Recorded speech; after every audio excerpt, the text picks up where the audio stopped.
sa bagyo, malapit ka sa nagpapabagyo. Kasi may nagpapabagyo eh. Ganito ang nakasulat sa 25:32. Ganito ang sabi ng Panginoon ng mga hukbo. Narito, kasamaan ay mangyayari sa bansa at malakas na bagyo ay ibabangon mula sa kahuli-hulihang bahagi ng lupa.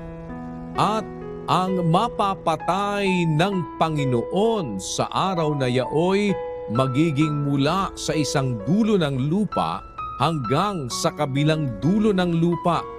Sila'y hindi tataguyan o dadamputin man o ililibing man.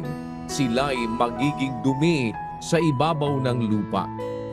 Pakita mo kapatid, ang bagyo nanggagaling sa Diyos yan eh. Yung tidal wave nanggagaling sa Diyos yun. Basahin natin ang Amos. Siya na gumawa ng kanyang mga silid sa langit at kumatha ng kanyang balantok sa lupa. Siya na tumatawag ng tubig sa dagat at ibinubugso sa ibabaw ng lupa. Panginoon ang kanyang pangalan. Tumatawag siya ng tubig sa dagat, ibinubugso sa ibabaw ng lupa. Panginoon ang kanyang pangalan. Alam mo kapatid, yung mga natural disaster, nasa kontrol ng Diyos yan eh. Nangyayari yan pagka ang tao napakasama na ang ginagawa para magpaalaala ang Diyos. Nagpapasapit siya ng natural disaster sa tao. Basahin natin ang Job, Kapitulo 9, versikulo 5. Na siyang naglilipat ng mga bundok at hindi nila nalalaman pagka nililiglig niya sa kanyang pagkagalit, na siyang umuuga ng lupa sa kanyang kinaroroonan at ang mga haligi nito ay nangayayanig. Siya rin ang nagpapalindol, inuuga niya ang lupa.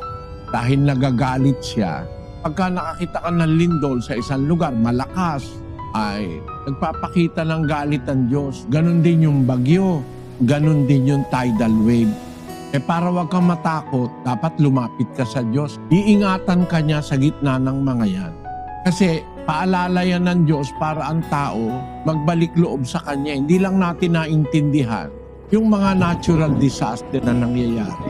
Bunga yan ng sobra ng kasamaan ng tao. Di na kumikilala sa Diyos, marami nang ayaw man lang na manalangin sa Diyos, tumasama ng masyado ang tao. Ang ginagawa ng Diyos, nagpapasapit ng mga ganyan para maalala siya ng mga tao. Tingnan mo, pag lumilindol, marami na nanalangin. Kaya nga nung bumagyo,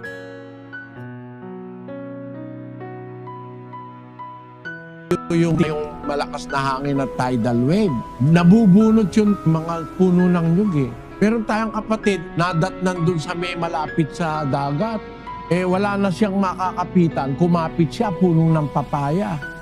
Yung mga nyug, natanggal yung puno, nadala ng alon. Siya sa papaya lang nakakapit, hindi siya natamaan, hindi siya nalunod.